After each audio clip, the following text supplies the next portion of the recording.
Você já deve ter ouvido falar que o mal do século é a depressão. E por muitos anos eu acreditei nisso. Só que acreditar nisso é um tanto quanto perigoso para podermos ter uma visão do que realmente está acontecendo com a sociedade e com nós mesmos. Portanto, eu comecei a estudar, dentro desse comportamento que adquirimos pós-pandemia, os impactos que estavam acontecendo no nosso dia a dia e no trabalho incluído.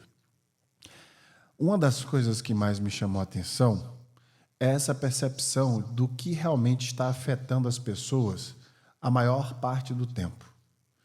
E eu notei que a gente está com os olhos virados para a inundação, onde a gente deveria estar preocupado com as causas da chuva. Filosoficamente falando, eu quero dizer que nossos olhos estão focados para um problema que é sério, que é grave, mas que está sendo resultado de uma série de outros problemas que existem antes da própria depressão. É por isso que no No Brain No Game Cast de hoje, nós vamos falar sobre o verdadeiro mal do século, a crise de ansiedade.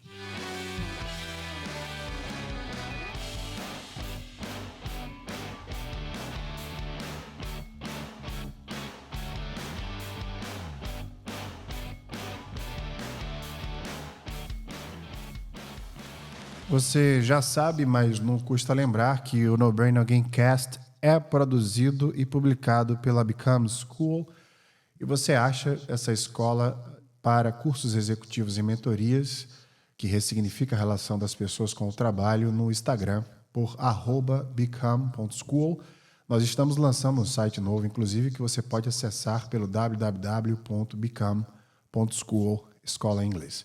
A partir dessa segunda-feira agora, eu vou começar a escrever newsletters sobre acontecimentos recentes. E a primeira delas será sobre a nova rede social Threads, que foi lançada recentemente, e como a gente se relaciona com novos lançamentos e afins que ocupam nosso espaço, tempo e existência.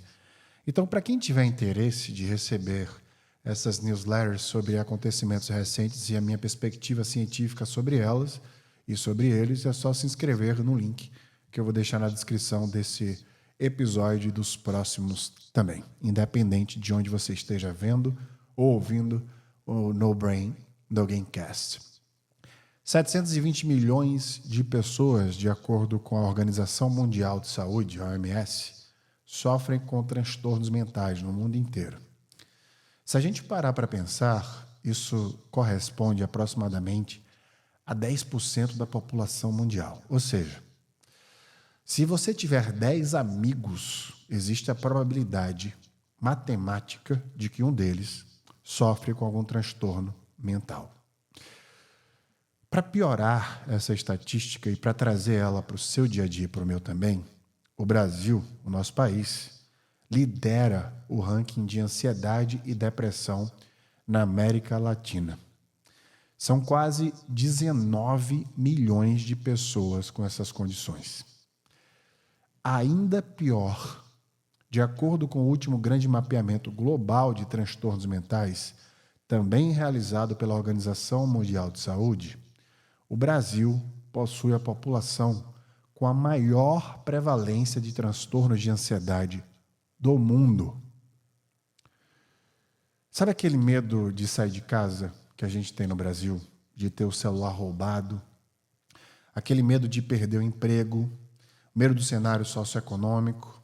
Esses medos, eles parecem até inocentes. E a gente fala neles todos os dias. Desde que eu me mudei para o Brasil, em 2020, muita gente fala desses medos, me perguntando: você não sente medo dessas coisas? Medo da educação que seus filhos estão tendo, medo do que passa na TV.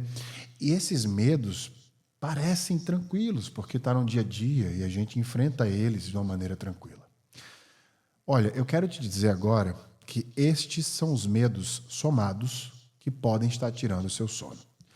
Eu já conheci tanta gente esse ano que me diz que tem insônia, e quando eu pergunto o porquê, elas não sabem me falar. A resposta pode estar aqui. A tua insônia pode ser causada pela somatória de problemas que você pensa diariamente, que vão minando a tua mente. E por isso, a tua saúde mental. Para pensar quantos medos você tem durante o dia. Para pensar quantas vezes você tem que se preocupar em fazer algo. Hoje mesmo eu fui correr aqui em Maceió e fiquei pensando, enquanto eu mexia no celular na orla, eu não tenho esse medo de ter o celular roubado, etc., porque eu morei muito tempo no exterior, eu não tive esse medo. Então eu voltei para o Brasil sem esse medo.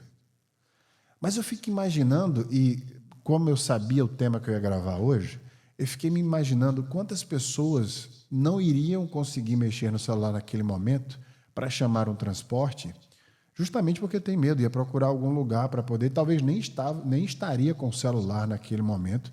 Eu fui correr, por exemplo, hoje na orla, e vou falar um pouco sobre esse desafio que eu tive, mas eu não tive medo.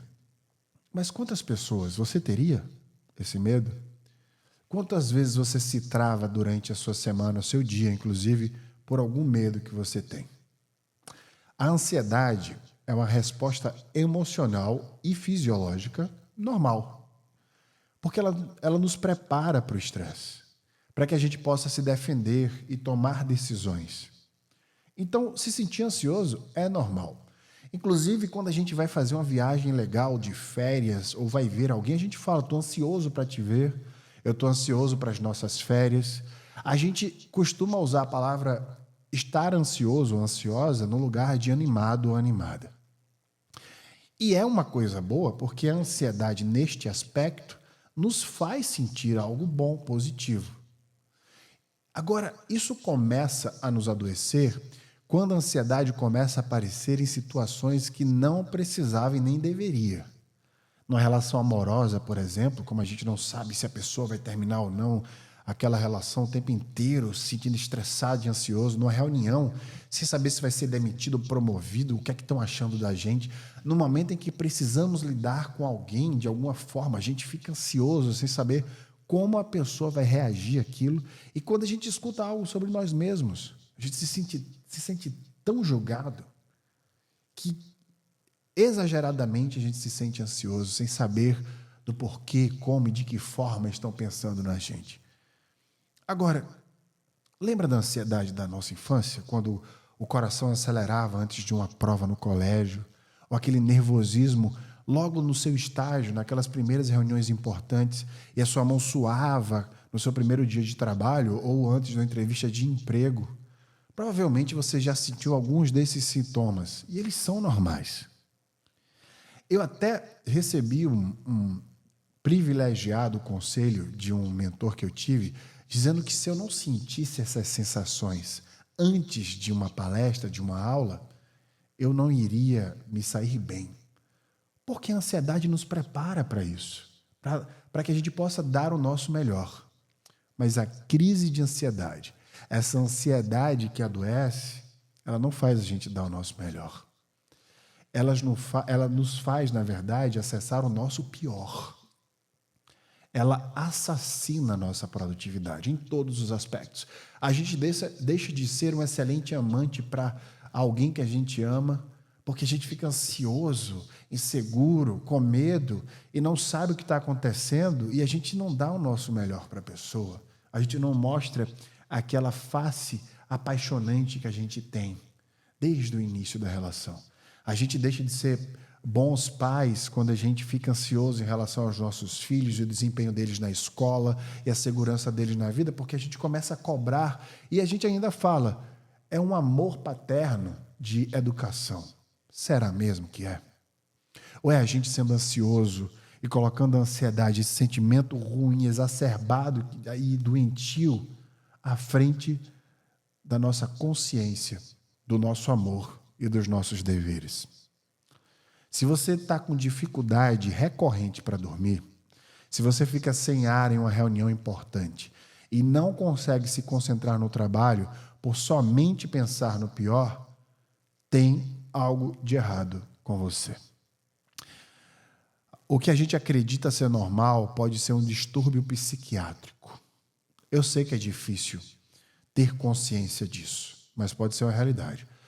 outro dia li um artigo falando sobre a morte de uma pessoa que sentia os sintomas que nunca tinha havido sentido na vida, aliás, e ignorou, achando que era algo normal.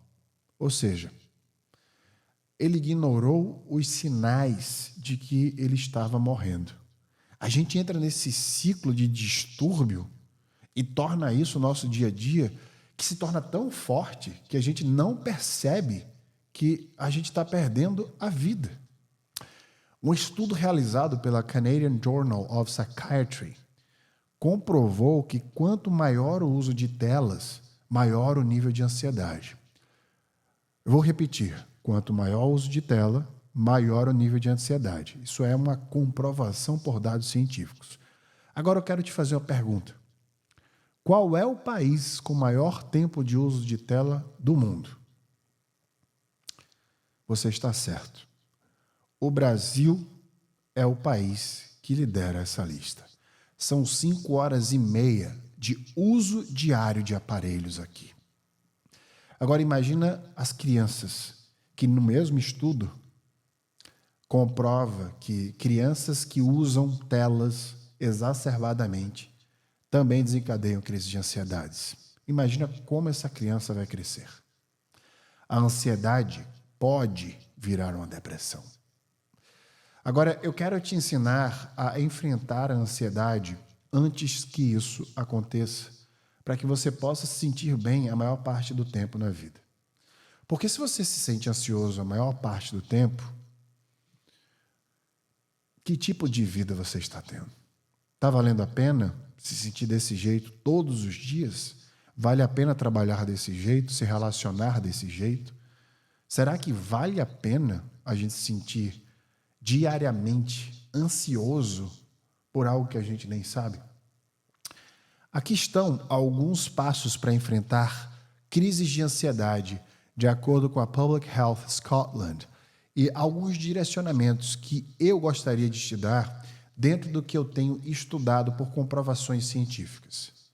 Gerenciar o tempo de tela de uso de celular, tirar um tempo para você mesmo, pensar sobre seus pensamentos, não tentar evitar o medo, mas enfrentá-lo, a catastrofização, que é você aterrissar a realidade através do pior cenário possível, falar sobre o que sente com a pessoa de confiança, fazer o básico como se alimentar bem, dormir bem e se exercitar, se recompensar e aprender a respirar. Agora, eu vou talhar uma estratégia junto com você para cada um desses itens. Gerenciar seu tempo de tela é simplesmente você utilizar o relatório natural que você recebe no teu aparelho telefônico para diminuir gradualmente o uso de tela. Se você já sabe que você usa a tela exacerbadamente e isso está ligado, conectado diretamente à ansiedade, diminua. Tente diminuir semana por semana até chegar no número ideal, pelo menos metade do tempo que se usa no Brasil. Então, de 2 horas e 30 a 3 horas de uso de aparelho telefônico por dia. Tente diminuir o número de vezes que você acessa redes sociais. Se você tem meta no seu trabalho, coloque meta na sua vida.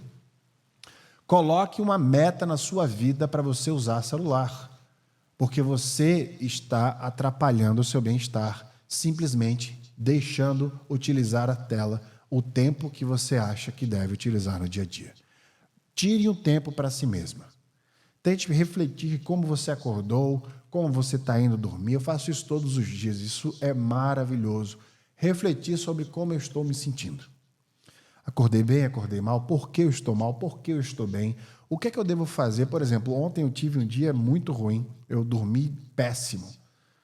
Acordei, tomei consciência disso, refleti sobre os motivos, comecei a acionar uma estratégia para me sentir melhor. Visitei meu irmão, almocei com ele, depois eu fui na minha sorveteria favorita, depois eu fiquei olhando o mar, almocei algo que eu adoro almoçar, enfim, fiz coisas que eu adoro. Isso me fez aterrissar.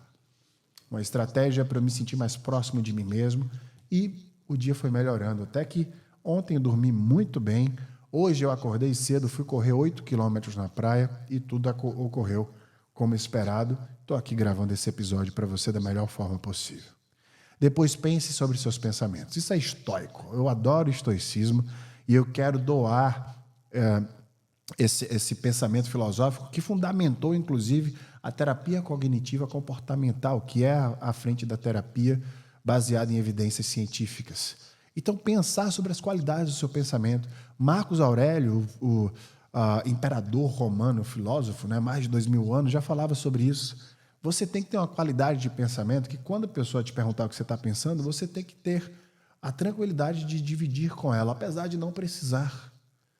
O estoicismo é a forma do pensamento onde a gente realiza que nós não podemos controlar o que acontece com a gente, mas a gente pode influenciar a forma que a gente responde a isso. Então, pense sobre seus pensamentos. O que é que você anda pensando? Esses pensamentos que transcendem, nos colocam em posições ruins e faz com que a gente tome decisão ainda pior. Tente projetar essa sensação e influenciar essa forma de pensar para doutrinar teu cérebro a sempre pensar de uma maneira positiva, da melhor maneira que você puder. Depois, tente enfrentar seus medos e não evitá-los. Todos nós sentimos medo, eu já falei sobre isso em outro podcast, então volta algumas casinhas para escutar esse episódio sobre como a gente lida com o medo. O medo é um estímulo de sobrevivência, ativação da amígdala cerebral para que a gente possa sobreviver, tomar decisões inteligentes sobre a nossa própria sobrevivência. O problema é o excesso desse medo. É como ele nos domina. Então, aprender a lidar com o nosso próprio medo é fazer com que a gente modifique, como eu acabei de falar sobre o nosso pensamento, a forma que a gente reage ao que a gente está sentindo. É necessário para que você controle sua ansiedade, você saber lidar com esses medos. Depois, um exercício filosófico e psicológico da catastrofização, ou seja, aterrissar a realidade através do pior cenário possível. Eu sempre uso o exemplo de quem tem medo de aranha. Se você for picado por uma aranha, o que é que vai acontecer com você? Qual o pior cenário possível? Você vai no hospital, vai receber um antídoto em relação ao veneno que está na sua corrente sanguínea e você vai sobreviver. Quantas pessoas você conhece que morreram picados de aranha aqui no Brasil? A propósito, quantas aranhas você viu nessa semana? Aliás, dessas aranhas, quantas são venenosas? Se a gente começar a catastrofizar, a gente vai aterrissando. E a gente vai entendendo que não vai ser tão ruim assim caso aconteça. Então, a mesma coisa que eu utilizei quando eu corri 8 quilômetros hoje. Vou começar a correr, começa a agorafobia, né? Aquela sensação de que algo está errado naquele momento, você começa a multiplicar a sensação de alguma coisa ruim que está acontecendo, como uma dor na perna. Você começa a pensar que a sua perna pode doer muito durante a corrida e que eu vou cair, e se eu cair, eu vou bater a cabeça. Você começa a ficar seriamente deprimido com aquela situação. Aí você respira e você catastrofiza. Mas peraí, uma dor na perna vai me fazer apenas parar. Eu não necessariamente vou cair. Se eu cair, não vou bater a cabeça. Por que eu vou bater a cabeça se eu cair? Já caí várias vezes, isso não aconteceu. E aí você aterriza. Então, eu corri hoje 8 quilômetros. Eu fiquei tonto no 7º quilômetro. Parei. Consegui me colocar no lugar. Mudei uma playlist, coloquei uma música um pouco mais calma e finalizei os 8 quilômetros da forma que eu gostaria. Então, consegui influenciar a circunstância, porque eu precisava terminar a prova.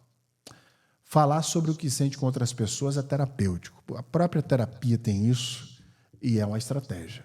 Então, tenha ciclo social de pessoas que você confia, que você pode ali falar com elas, ou faça terapia, que é o mais indicado. Tente conversar com as pessoas sobre o que está acontecendo dentro da sua cabeça. E é claro, quanto mais você se sente pouco à vontade de dividir, busque terapeuta.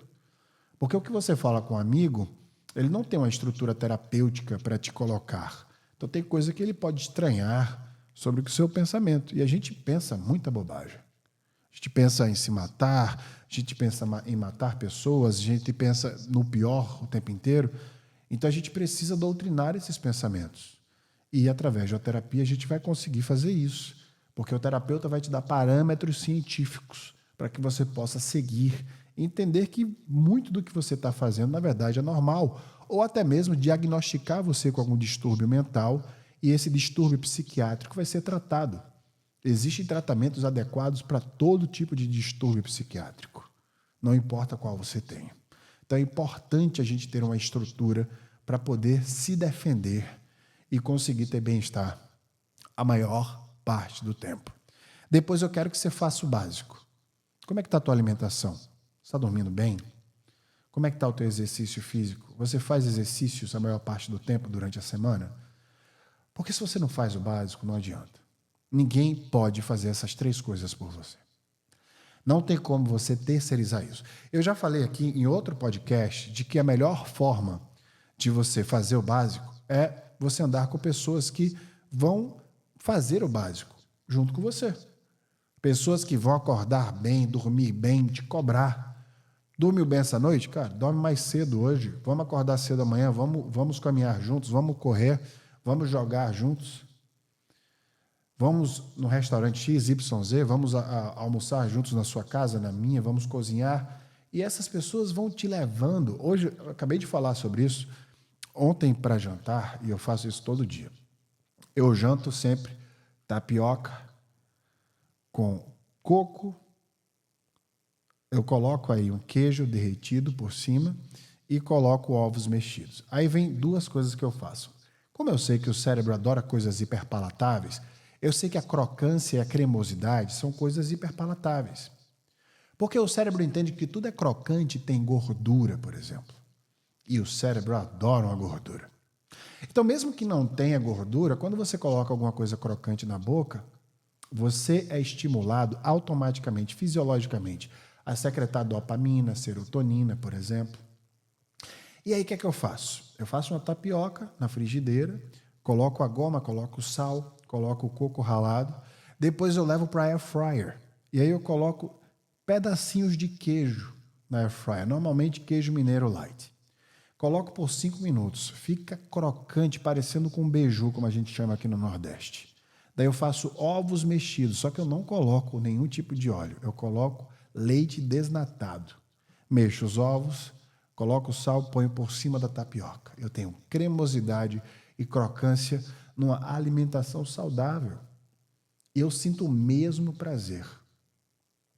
Então a gente precisa se relacionar melhor com nós mesmos. Ressignificar essa relação diária que a gente tem com o que a gente come, a forma que a gente dorme e com os exercícios físicos também. Depois se recompensar. Se leve no spa toda semana que você se sair muito bem. Compre um livro novo. Ontem mesmo eu comprei 2 livros maravilhosos. Vá para um show de um artista que você adora. Vá ao teatro. Se leve para jantar. Eu adoro ir ao cinema. Inclusive, hoje eu vou ao cinema. Eu adoro ir ao cinema. Vou sozinho muitas vezes. Pego uma pipoca, pego um poke para jantar dentro do cinema e me preparo para aquele momento que eu adoro sempre que eu faço. É uma recompensa para começar bem a semana e para se recompensar por todo o esforço que eu fiz de treinamento, alimentação, de trabalho também que eu tive, de relacionamentos, coisas que aconteceram na minha vida. Uma celebração unitária, minha, comigo mesmo. Você sabe qual é um dos maiores enfrentamentos que eu e você podemos ter para combater a crise de ansiedade?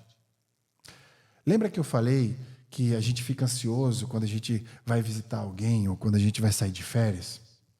De maneira macro, a ansiedade, quando a gente traz esse futuro para próximo da gente, nessas micro coisas que a gente tem, é saudável.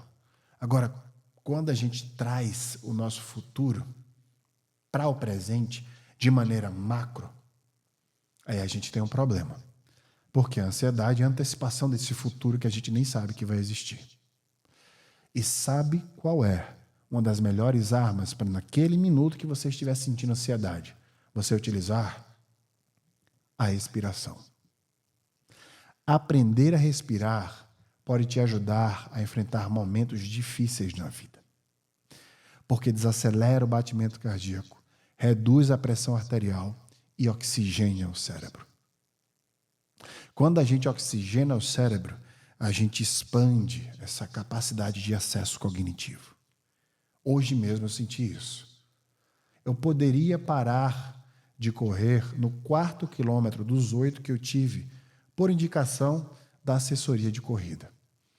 Eu parei no 7º quilômetro, mas porque eu estava tonto. Eu respirei, coloquei uma playlist de músicas clássicas que me acalmam e terminei os 8 quilômetros da forma que eu gostaria. Eu lembro de uma frase que muita gente falava durante a minha adolescência. É tão fácil quanto respirar. Só que respirar não é fácil. A gente não nasce sabendo respirar. Colocar ar para dentro e tirá-lo não é saber respirar. E se eu pudesse te dar um conselho no podcast de hoje, este seria: aprenda a respirar. Porque aquele que aprende a respirar oxigênia os pensamentos, faz com que o equilíbrio exista e você consiga tomar uma decisão naquele momento de crise de ansiedade muito mais assertiva. A própria crise de ansiedade nos afasta da realidade, porque ela antecipa essas circunstâncias que sequer irão existir. E se ela nos afasta da realidade, ela nos afasta de nós mesmos. É como uma frase que eu escutei outro dia e que ficou ecoando na minha alma. Nós estamos com tanto medo de morrer que esquecemos das coisas que nos mantêm vivos. Respirar é a principal delas.